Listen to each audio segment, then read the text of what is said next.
I have said several times I'm concluding, but let me conclude with a little story that I like to give, because I've talked about a lot of issues. I know you are very well informed, and you probably think, what can we do? I like to tell a story of a hummingbird. I don't know how many of you have heard me tell about the hummingbird, but I like to tell about the story of a hummingbird because quite often we feel overwhelmed. So this story of a hummingbird, which I learned from Japan, is the story of a forest that caught fire. And it was a huge fire, and it was raging. And all the animals came out of the forest and stood by the edge of the forest, and they were watching the fire. They were very overwhelmed. They were powerless. They felt like there was nothing they could do because the problem was too much for them, except this little hummingbird. The hummingbird said, I'm going to do something about the fire.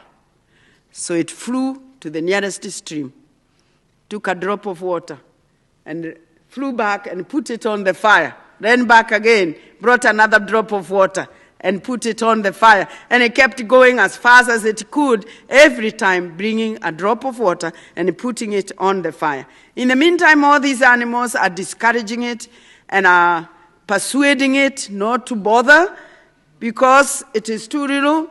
You have a beak is too little. You are bringing very little water, and some of the animals that are talking like that are the elephants with the big trunks, which could bring much more water, but the hummingbird just kept doing what it knew best without wasting any time. And to stop them when they said, what do you think you are doing? And the hummingbird said, I'm doing the best I can. And for me, and I hope for you, that's all we can do. Whoever we are, wherever we are, there is something in our lives that we can do. No matter how small it is, collectively, it will make a difference. So be a hummingbird in your community, wherever you are. Thank you very much.